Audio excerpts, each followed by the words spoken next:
Hello tout le monde! Aujourd'hui nous allons vous montrer comment remplacer l'écran de l'iPad Pro 12.9 deuxième génération. Cette réparation est d'un niveau très difficile qui nécessitera 30 minutes de votre temps. Pour cette réparation, vous aurez besoin d'un nouvel écran pour iPad Pro 12.9 deuxième génération, d'un kit outil universel composé de tous les outils nécessaires au démontage et de la colle B7000 au cas où. Ces outils sont disponibles sur notre site internet sosav.fr. Vous aurez également besoin d'un sèche-cheveux pour cette opération. S'il s'agit de votre première réparation, nous vous offrons un bon de réduction de 10% avec le code guide vidéo à valoir sur votre première commande sur sosav.fr. Et avant de passer à la réparation, n'oubliez pas de vous abonner à la chaîne de SOSAV et d'activer la petite cloche pour ne pas manquer nos prochaines vidéos. Nous proposons sur notre chaîne des guides de réparation et des astuces pour réparer et entretenir votre smartphone, tablette, console de jeu et autres appareils électroniques. Pour commencer, assurez-vous qu'il s'agit bien d'un iPad Pro 12.9 de deuxième génération. Si vous en avez la possibilité, vous pouvez le vérifier dans les paramètres de l'appareil, ou sinon sur la facture ou la boîte de l'iPad. Ensuite, pour des raisons de sécurité, éteignez l'appareil. Pour retirer l'écran, il va falloir chauffer l'écran qui est collé sur le châssis. Pour cela, il faut chauffer assez longtemps avec le sèche-cheveux les rebords de l'iPad pour faire fondre la colle qui fixe l'écran au châssis.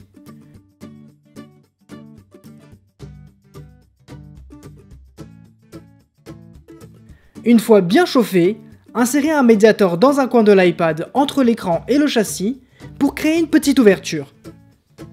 Ensuite, glissez le même médiator sur tout le tour de l'iPad entre l'écran et le châssis pour décoller petit à petit l'écran. Attention, si vous sentez que ça résiste, n'hésitez surtout pas à chauffer davantage pour faire fondre la colle.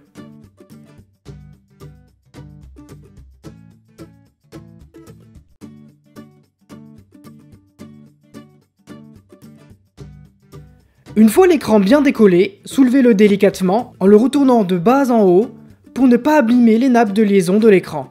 Maintenant dévissez les 6 vis entourées en rouge avec le tournevis cruciforme. Ces vis maintiennent une plaque noire qui protège la carte mère et le connecteur de la batterie.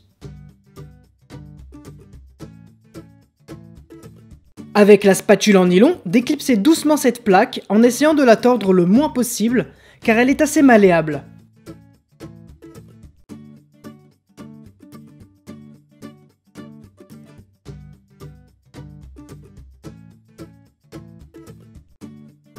Ensuite, dévissez cette vis avec le cruciforme et insérez le médiator à ce niveau. Comme il est impossible de déconnecter la batterie sur cet iPad, c'est le médiator qui va empêcher la carte mère de faire contact sur le connecteur de la batterie. Il faudra s'assurer que le médiator ne bouge pas tout le long du démontage. Pour la suite, dévissez cette petite plaque en métal avec le cruciforme. Puis, retirez-la pour déconnecter les deux nappes de liaison de l'écran.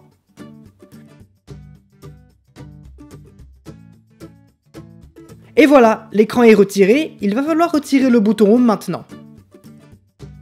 Dans un premier temps, déconnectez la nappe du bouton Home à l'aide de la spatule en nylon.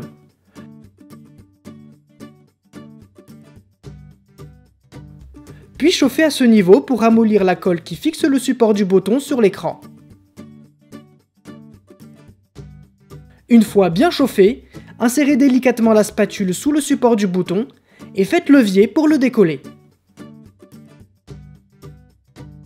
Le bouton devrait se décoller avec.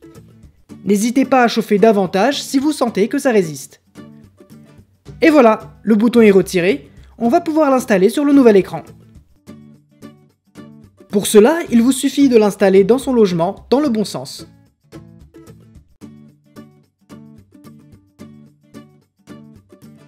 Puis, reconnectez-le sur l'écran.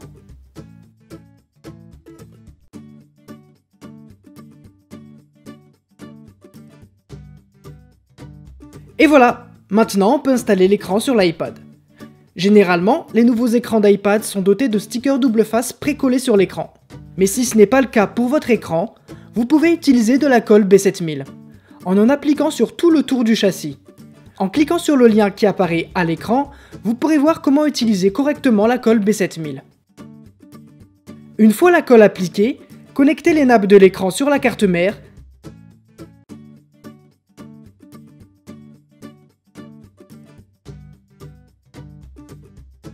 Et maintenant vous pouvez retirer le Mediator pour rétablir le contact. Vissez la carte mère à cet endroit pour que le contact sur la batterie se fasse correctement. Puis revissez également la plaque de protection des connecteurs de l'écran.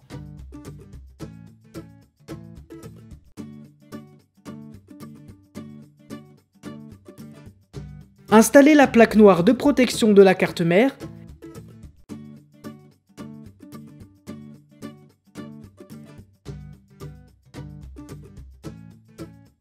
Et revissez-la également.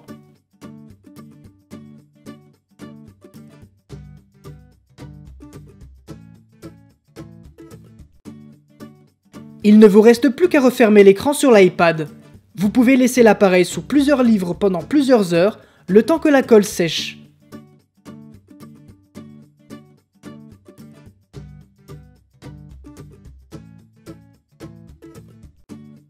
Et voilà, la réparation est terminée. Et pour rappel, n'oubliez pas que le guide est également disponible en photo sur notre site internet. Nous avons également d'autres guides de réparation sur plein d'appareils électroniques. Si cette vidéo vous a plu, on compte sur vous pour mettre un pouce bleu et vous abonner à la chaîne de SOSAV. Si vous avez la moindre question, n'hésitez pas à nous laisser un commentaire ou à nous contacter par mail, chat ou sur les réseaux sociaux. Allez, à très bientôt pour de nouvelles vidéos.